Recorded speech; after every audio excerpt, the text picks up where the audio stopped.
Ava Thompson took great pride in living life according to her own rules. As the proprietor of a thriving bespoke furniture enterprise, she had established her name by crafting unique, eco-friendly pieces that her customers cherished. Her studio and residence were situated on the outskirts of a suburban area renowned for its stringent community regulations, which Ava had deliberately chosen not to join. For Ava, the liberty to design her property, a vibrant blend of contemporary architecture, flourishing wildflower gardens, and a serpentine driveway leading to her home, was crucial to her artistic expression. One brisk morning, as sunlight streamed through the foliage bordering her land, Ava's tranquility was abruptly disrupted. Stepping outside, she stood motionless in astonishment. A colossal tractor trailer, its engine roaring, was stationed directly across her driveway, obstructing the sole entryway to her home and studio. Bold crimson lettering spanned a banner draped over the vehicle, stating, "Settle your community fees or forfeit access." Ava's heart sank. She had never been a member of any community association and had made that clear when she acquired the property years prior. What was this absurdity?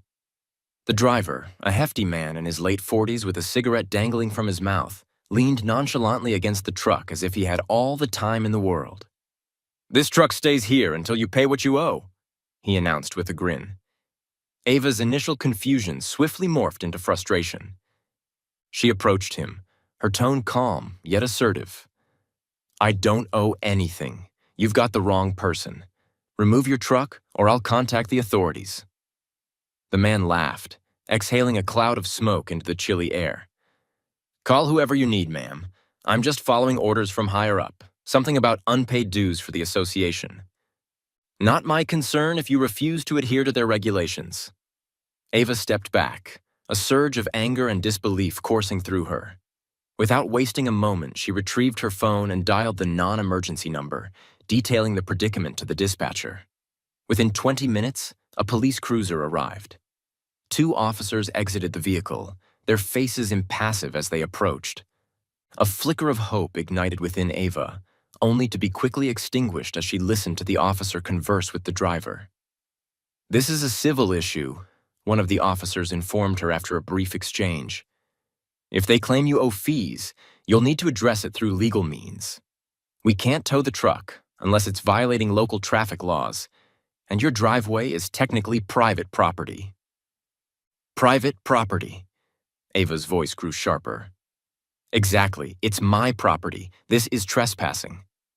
The officer shrugged, his tone indifferent. "It's a gray area. If they have documentation asserting jurisdiction over the driveway, it might not be trespassing. You'll need to investigate the legal aspects. For now, I suggest trying to resolve this amicably." "Resolve this peacefully?" Ava clenched her jaw as the officers departed, leaving her standing beneath the imposing truck. She turned back to the driver, who gave her a mocking salute. "Told you," he said, tapping the side of the vehicle. "I'm not moving." "Start paying up, ma'am." Fuming, Ava retreated into her house. She opened her laptop, determined to locate any records of this so-called association or evidence that they had rights to her driveway.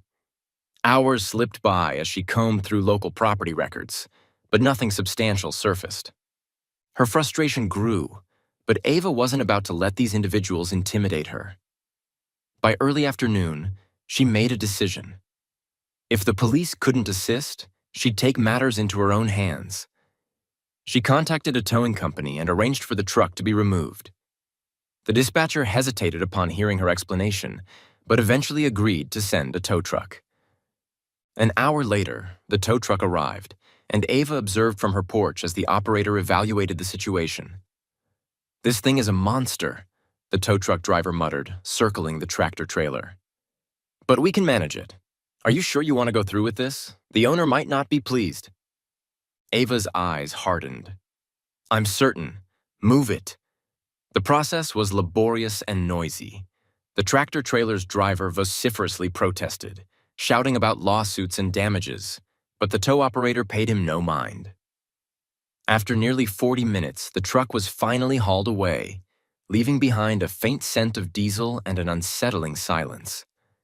For the first time that day, Ava felt a flicker of relief. However, it was fleeting. As dusk approached, she stepped outside to check her mail, only to discover something far more menacing awaiting her. A substantial heap of construction debris, broken concrete, rusty rebar, and jagged metal scraps now occupied the space where the truck had been. Resting atop the pile was a note inscribed in bold, aggressive letters. "This is just the beginning." Ava's hands quivered as she crumpled the note. Her driveway was still obstructed and the situation had escalated. Whoever was behind this was determined not to relent easily. She retreated indoors, locking the doors and drawing the curtains. Ava had faced numerous challenges before, both as a business owner and as someone fiercely protective of her independence. But this felt different. It seemed deliberate and personal. Sitting at her kitchen table, gazing at the debris through the window, Ava realized she couldn't ignore this. If they believed she'd relinquish her property without resistance, they were gravely mistaken. The next morning, Ava woke with an uneasy feeling that she couldn't dispel. The previous day's events had left her exasperated, but she was resolute not to let things spiral out of control. After all, she had dealt with difficult individuals and bureaucratic hassles before. This was merely another hurdle she'd overcome, as she always did. But stepping outside, her stomach dropped. The pile of construction debris had grown overnight. What was once a manageable mess now resembled the aftermath of a demolition site. Large chunks of concrete, tangled metal wires, and even shattered drywall cluttered her driveway, completely blocking access. Among the rubble, she noticed something else. A scattering of sawdust and splinters that looked unnervingly familiar. Approaching closer, her breath caught in her throat. Someone had disassembled one of her unfinished furniture pieces, likely stolen from her studio, and discarded the remnants onto the pile. A surge of anger washed over her, swiftly replaced by something colder. This wasn't merely about money or community fees. Whoever was responsible was targeting her personally, aiming to break her spirit. She turned around and stormed back into the house, grabbing her phone to call the towing company again. The dispatcher sounded hesitant as she explained the situation. "I'm not sure we can assist you this time, ma'am. If the debris is mixed with private property, we'll need written permission from the property owner." Ava felt her jaw tighten. "The property owner doesn't own anything here. This is my property. Someone dumped this illegally, and I need it removed." "I understand, but if there's a legal dispute, our hands are tied," the dispatcher replied apologetically. "You might need to involve the city." Frustrated but undeterred, Ava decided to contact the local waste management service to request a pickup. Their response was even more perplexing. "We received a report that this is an active construction site," the representative informed her. "If that's the case, debris removal would need to be handled by the site manager or contractor." "There is no construction site," Ava snapped, her voice rising. "This is my home. Someone dumped this garbage here to block my driveway." "I'm sorry, ma'am, but without verification, we can't proceed. You may want to contact your local zoning office to clarify the situation." Ava's head was spinning. It was as though every path she pursued led to a dead end. She decided to adopt a more direct approach, heading to her studio to grab a pair of heavy-duty gloves and a crowbar. If no one else would help, she'd begin clearing the debris herself. But as she approached the pile, a familiar voice halted her. "They're going somewhere." She turned to see the tractor-trailer's driver leaning against a fence post, his arms crossed with a smug grin on his face. "You're wasting your time, lady. This isn't going anywhere unless you cooperate." Ava clenched the crowbar in her hand, her knuckles whitening. "Do you think this is a joke? Trespassing, illegal dumping? This is criminal. If you're involved in this, I'll make sure you're held accountable." The driver chuckled, his nonchalant demeanor infuriating her further. "You're barking up the wrong tree. I'm just the messenger. But if I were you, I'd think twice about how much trouble you want to cause. This doesn't have to get ugly. Get off my property," Ava said through gritted teeth. The man shrugged and walked away, his boots crunching on the gravel. "Suit yourself," he called over his shoulder. "But don't say I didn't warn you." Ava felt a surge of rage, but forced herself to take a deep breath. This wasn't the time to lose her composure. She needed a plan, and fast. After the driver vanished, she contacted her lawyer, Jessica Parker, explaining everything that had transpired since the truck first appeared. "This is beyond absurd," Jessica remarked after hearing the full story. "It sounds like someone's trying to bully you into submission. We need to act quickly before they escalate further." "What are my options?" Ava asked, pacing her kitchen. "First, we'll file a report with the local zoning office and document everything. The truck, the debris, the threats. I'll also send a formal cease and desist letter to whoever is claiming jurisdiction over your property, but we need to be prepared for pushback. If this is tied to a local association, they may try to drag this out legally." Ava frowned. "They can't just block my driveway indefinitely. Isn't there anything I can do to force their hand?" "There is," Jessica replied cautiously. "But it could escalate things. You could hire a private cleanup crew to remove the debris, but if the opposing party files a claim that it's their property, you might face additional legal complications." Ava's frustration boiled over. "So what am I supposed to do? Just sit here and let them walk all over me?" "Not at all," Jessica said firmly. "We'll fight this, but we have to be smart about it. Start by gathering as much evidence as possible. Photos, videos, timestamps. The more documentation we have, the stronger our case will be. And I'll start digging into the association's records to see if they've pulled similar stunts before, so..." Ava spent the remainder of the day photographing the debris from every angle, ensuring she captured the remains of her furniture and the sawdust scattered among the rubble. She also installed a motion-activated camera overlooking her driveway, determined to catch whoever was behind this in the act. That night, as she reviewed the camera footage, a pang of unease struck her. The motion sensor had detected activity around 3 a.m. A dark figure moving near the edge of her property. The image was grainy, but it was evident someone had been there. The figure appeared to be dragging something heavy toward the debris pile before vanishing into the shadows. Ava's heart raced as she replayed the footage, trying to discern any identifying details. Was it the truck driver or someone else entirely? She forwarded the clip to Jessica, who promised to share it with local authorities. The following morning, Ava awoke to the sound of voices outside her window. Peering through the curtains, she saw 2 men in reflective vests standing near the debris pile, taking notes on clipboards. She quickly donned a jacket and stepped outside. "Can I help you?" she called out, her tone sharp. One of the men glanced up, his expression unreadable.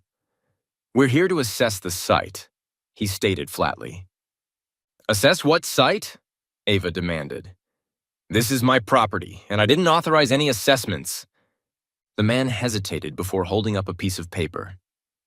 "We were contracted by the community association to inspect the area for compliance with local regulations.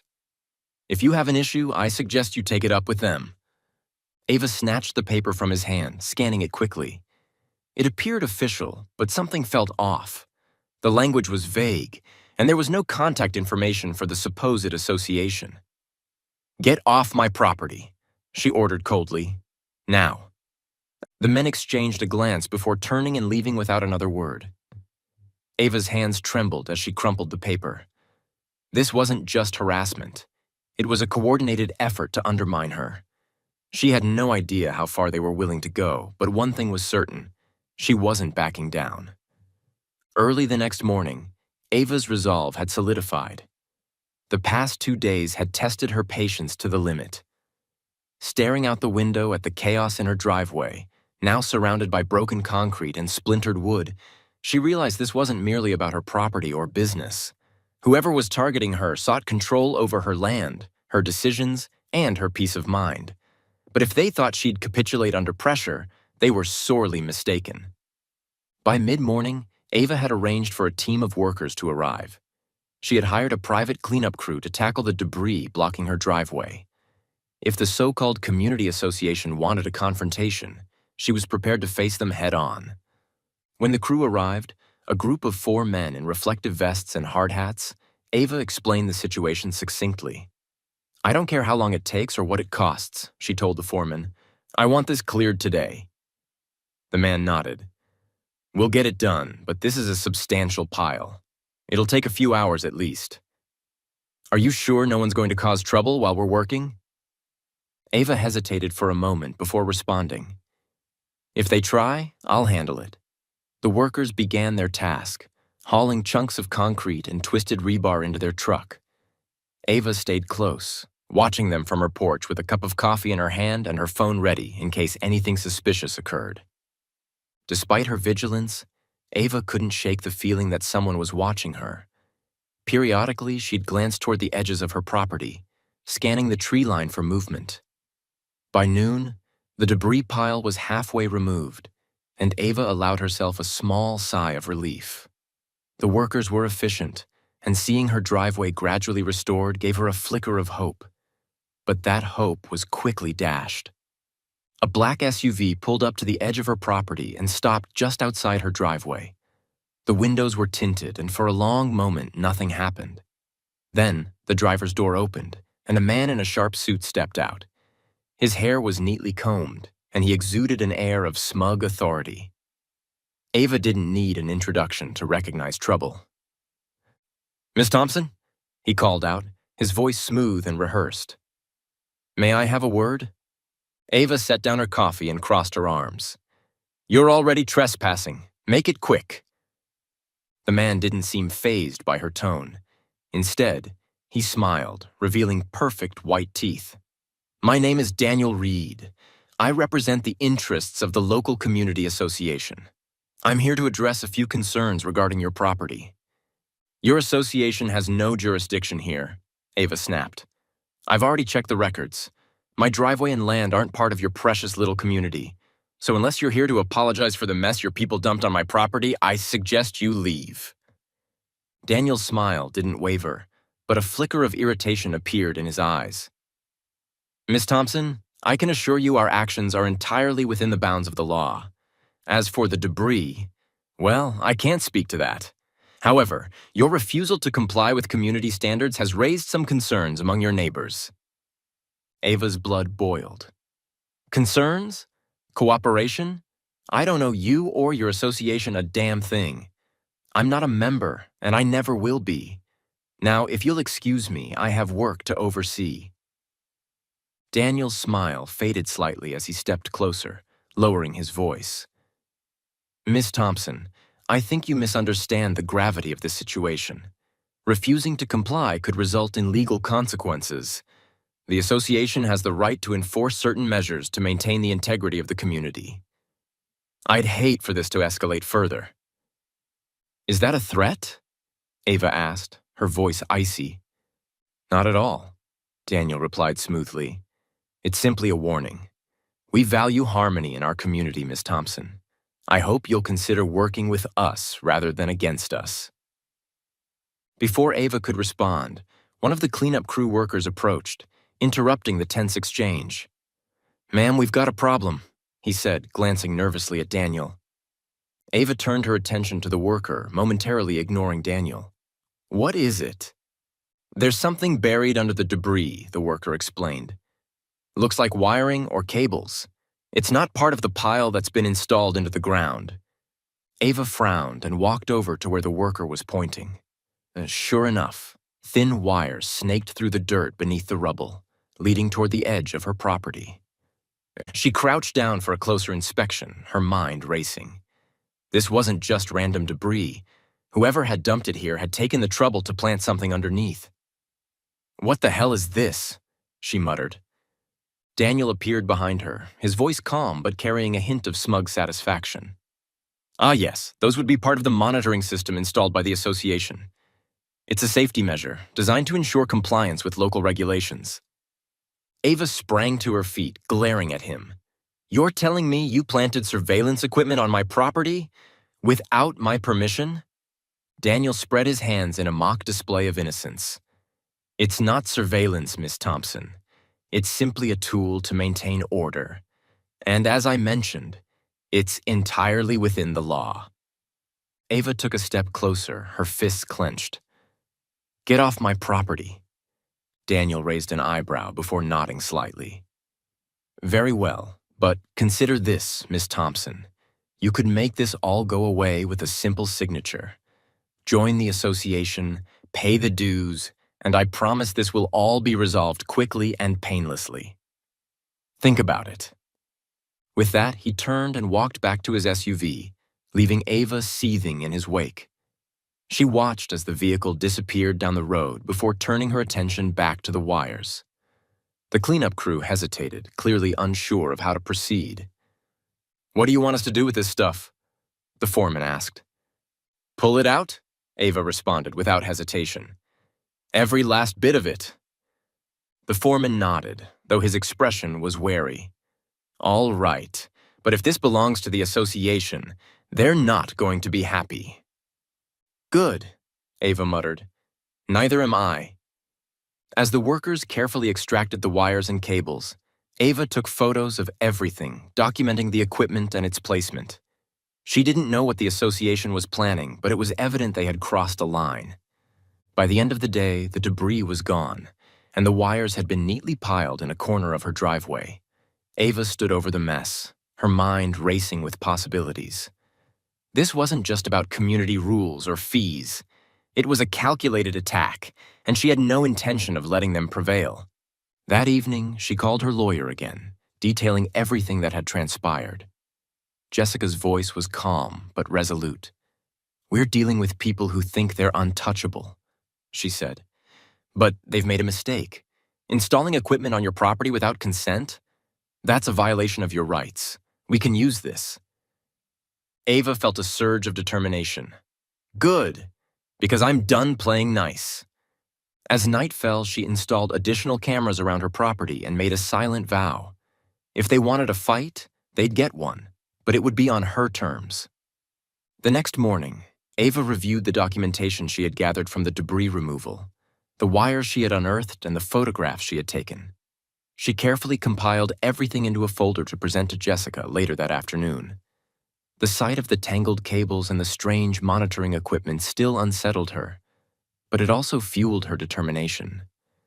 This wasn't just a minor neighborhood dispute anymore. It was something far more significant. As she sipped her coffee, her phone buzzed. It was a text from one of her neighbors, an older woman named Eleanor, who had lived in the area for decades. Eleanor had always been friendly, waving at Ava when she passed by, but their conversations had been limited to pleasantries until now. The text read, "Can we talk? I think I know what's happening to you." Ava immediately replied, agreeing to meet. Less than an hour later, Eleanor arrived, carrying a small tote bag that seemed almost comical given the seriousness of the situation. She wasted no time, sitting down at Ava's kitchen table and pulling out a stack of old papers and photographs. "Ava," she began quietly, "what's happening to you isn't new. I've seen it before. You're not the first person they've tried to push out." Ava frowned, leaning forward. "What do you mean? Who's they?" Eleanor tapped one of the photos, which showed a group of men and women standing in front of what looked like a construction site. "The so-called community leaders," she said bitterly. "The people behind the association. This all started about 5 years ago when they partnered with a development firm. Ever since, they've been targeting properties like yours. Houses that aren't part of the association or ones that could be useful for their plans." Ava picked up the photo, examining the faces she didn't recognize, but one stood out. Daniel Reed, the smug man in the suit who had appeared the previous day. "He's one of them," she muttered, gripping the picture tightly. Eleanor nodded. "Daniel's been working with the developers from the beginning. They have big plans for this area.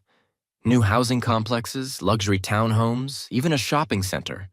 But to make it happen, they need to control more land. And if they can't buy people out, they make life miserable until those people give up and leave." The revelation hit Ava like a punch to the gut. It explained everything. The sudden demands for fees, the debris, the monitoring equipment. They didn't care about community rules or harmony. They wanted her land. "Why hasn't anyone stopped them?" Ava asked, her voice sharp. Eleanor sighed. "Because they're careful.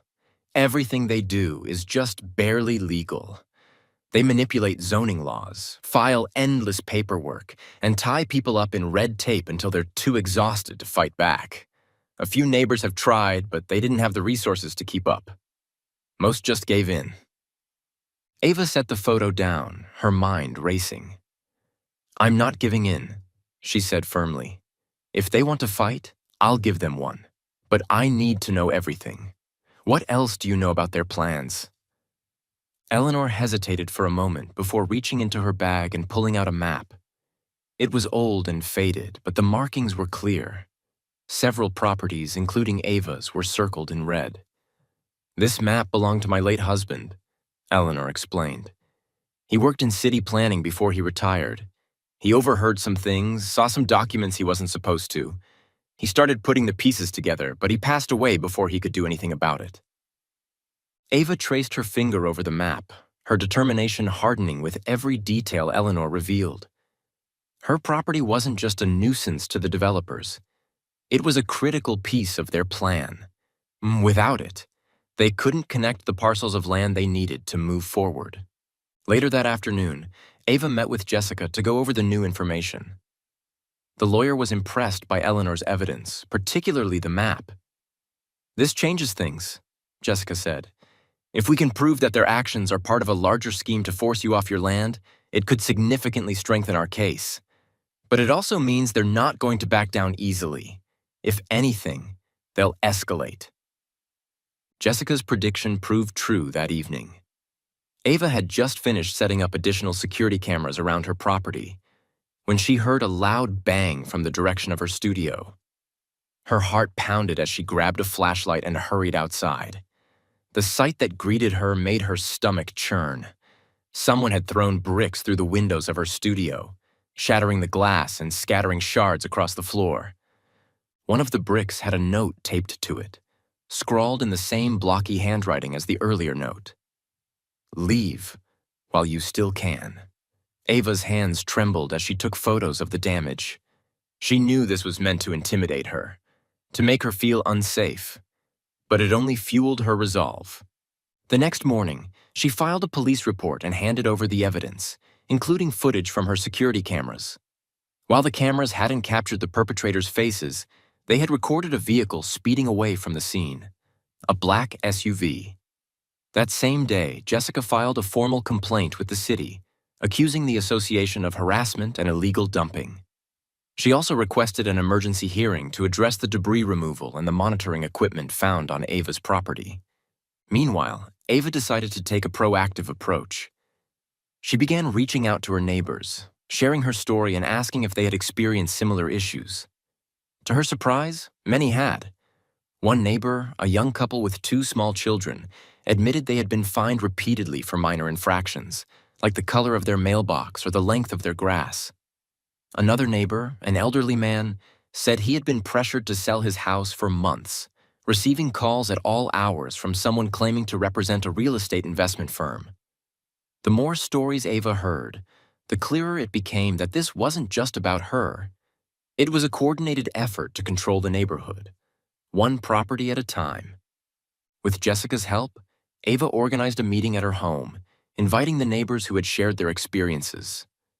Over a dozen people attended, filling her living room with a mix of anger, frustration, and determination. Together, they discussed their options, pooling their resources and agreeing to stand united against the association's tactics. By the end of the meeting, they had a plan to file a collective lawsuit against the association, accusing them of harassment, illegal practices, and abuse of power.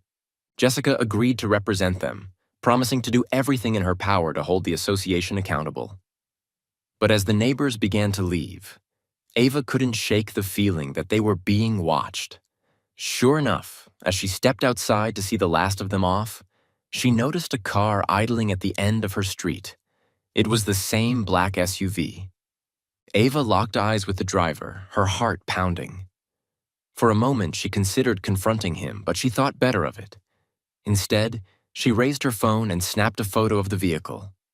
The SUV sped off moments later, its tires screeching as it disappeared around the corner. That night, as Ava reviewed the day's events, she felt a mix of exhaustion and determination. The fight ahead would be long and arduous, but for the first time, she didn't feel alone. With Jessica's guidance and the support of her neighbors, she was ready to face whatever the association threw at her next. The days following the meeting with her neighbors passed in tense anticipation. Ava knew the association would respond to the collective pushback, but she wasn't prepared for how swiftly and viciously they escalated their tactics. It began subtly at first. Unmarked cars parked near her property for hours, anonymous phone calls where the caller hung up as soon as she answered, and more rumors circulating among her clients. One morning, as Ava was preparing to leave for a meeting with Jessica, she noticed something strange. Her mailbox had been tampered with, the lock broken, and its contents scattered across the ground.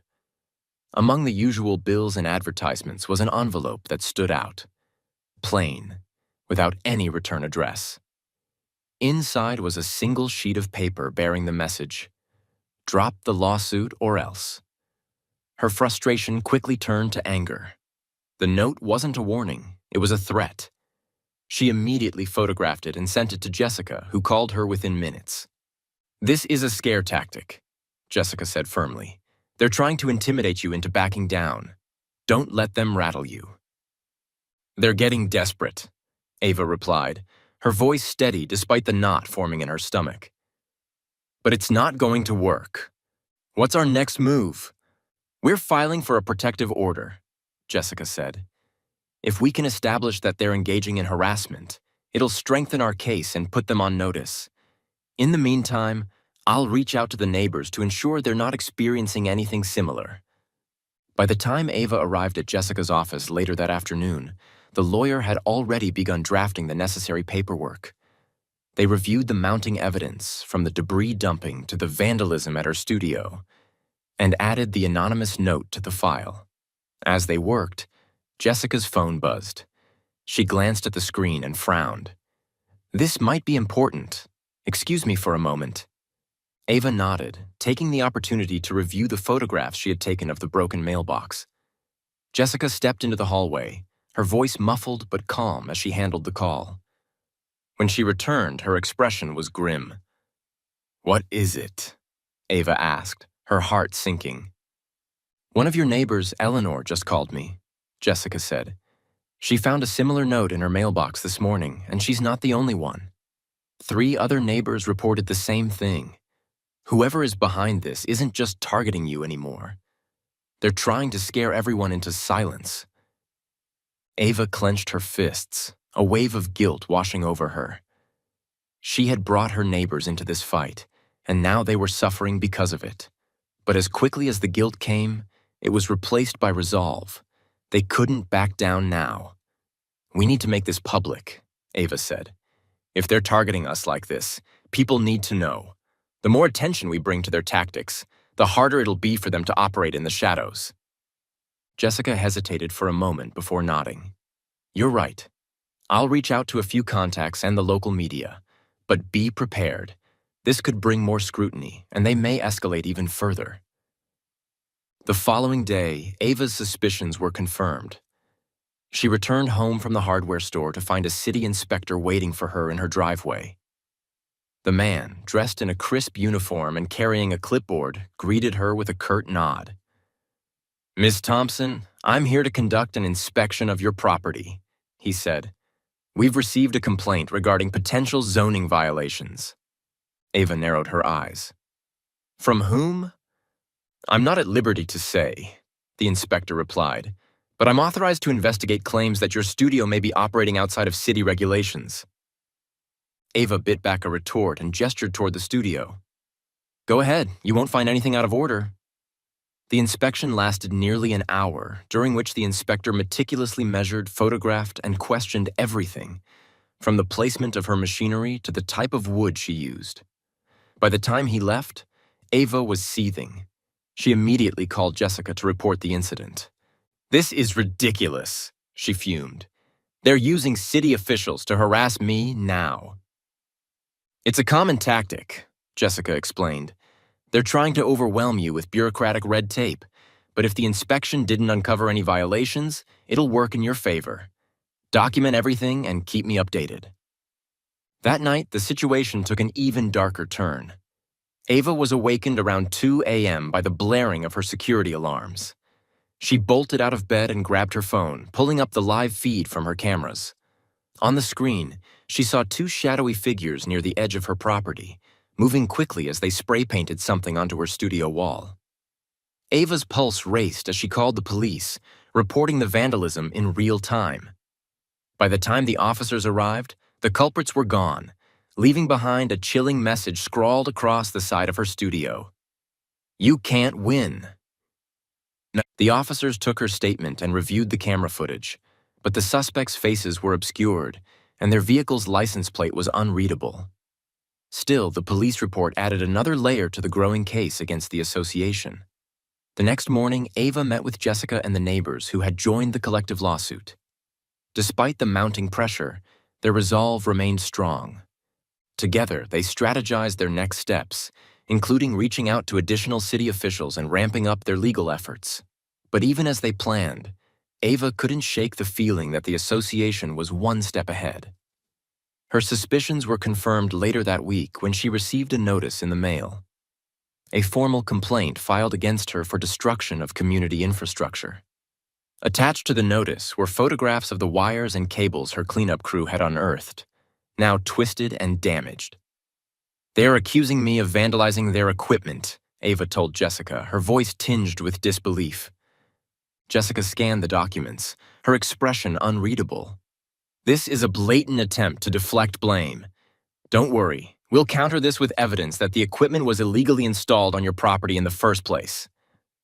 Despite Jessica's reassurances, the complaint added another layer of stress to an already overwhelming situation. Ava spent the next few days juggling her business, legal meetings, and efforts to rally her neighbors. At times, the weight of it all felt unbearable, but she refused to let it break her. Late one evening, as she was reviewing legal documents in her studio, her phone buzzed with a text from an unknown number. The message read, "You're in over your head. Back out now before it's too late." Ava stared at the screen, her heart pounding. She took a deep breath and forwarded the message to Jessica, adding only 3 words. "I'm not quitting." The courtroom was silent. As Ava sat at the plaintiff's table, her hands folded tightly in front of her, she reflected on the weeks of relentless effort it had taken to reach this moment. Filing motions, gathering evidence, coordinating with Jessica and the neighbors. But finally, the association was being forced to answer for their actions. Across the room sat Michael Bennett, flanked by a high-priced legal team. His smug expression remained unchanged, as if he were certain this would go his way. The judge entered, and everyone rose. Ava took a steadying breath as proceedings began. Jessica wasted no time. She presented the case with precision, starting with the illegal dumping on Ava's driveway and the discovery of the buried wires. Each piece of evidence was introduced with meticulous detail.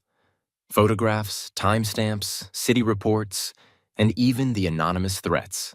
"The defendants have not only harassed my client," Jessica stated, her voice clear and commanding, "but they have also violated multiple property laws. Their attempts to force Ava and others off their land constitute a blatant abuse of power under the guise of community enforcement." Michael's attorney, a tall, silver-haired man with a commanding presence, stood to counter. "Your Honor, these claims are exaggerated. My clients acted within their legal rights to ensure community compliance. Any actions taken were purely administrative and necessary to maintain the integrity of the neighborhood." Jessica didn't flinch.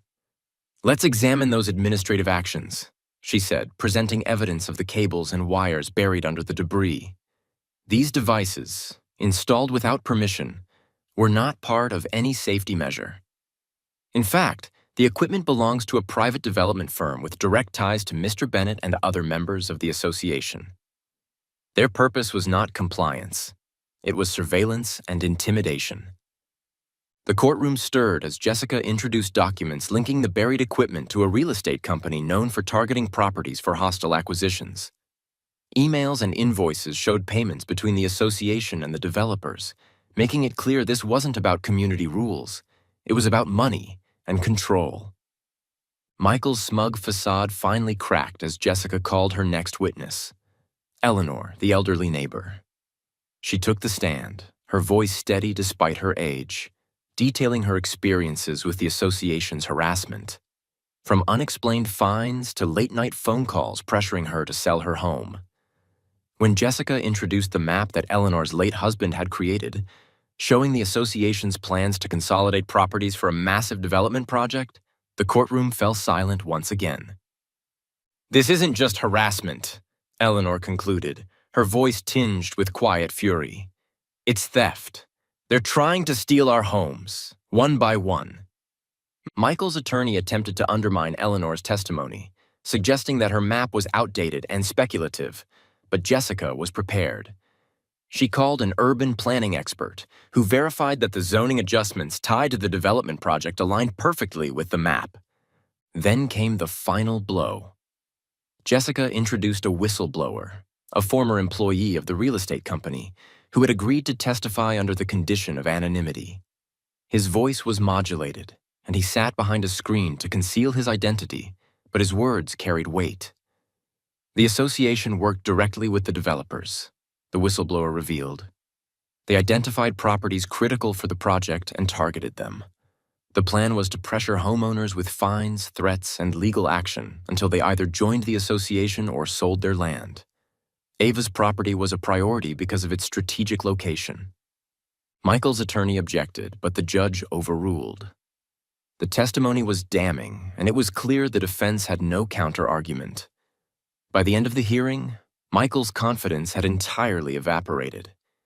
Jessica closed her argument with a powerful statement. "This case isn't just about one homeowner. It's about a pattern of abuse, corruption, and greed that has gone unchecked for far too long.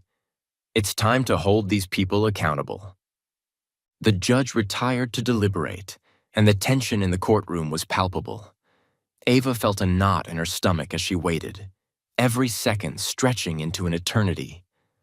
Finally, the judge returned and delivered the ruling.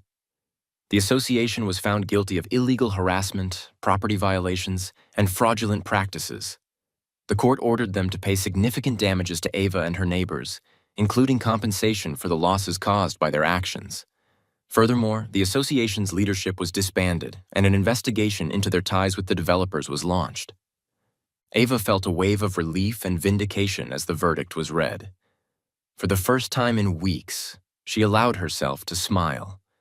But as she looked across the room at Michael, his expression dark and seething, she knew this wasn't the end.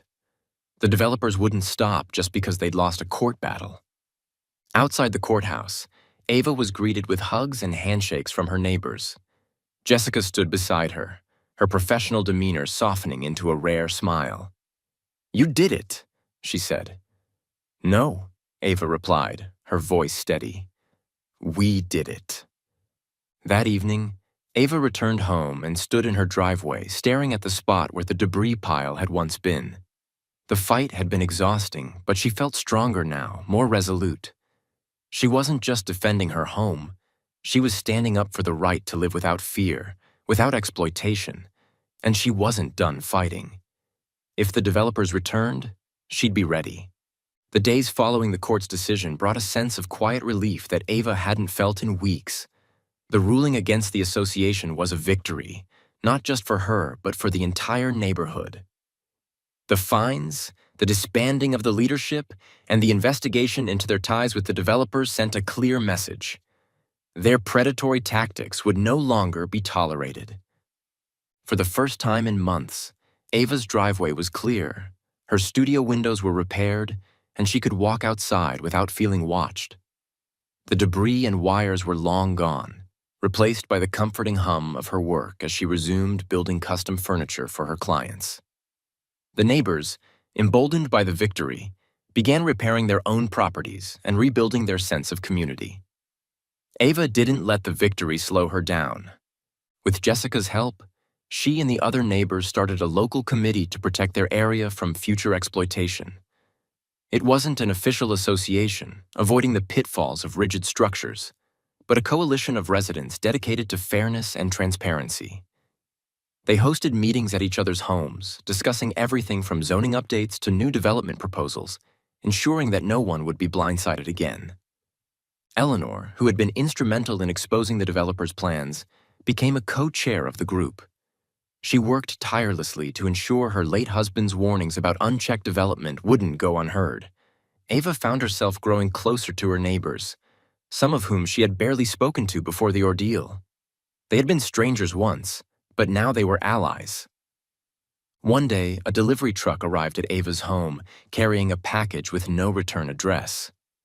Her heart raced as she opened it, half expecting another threat.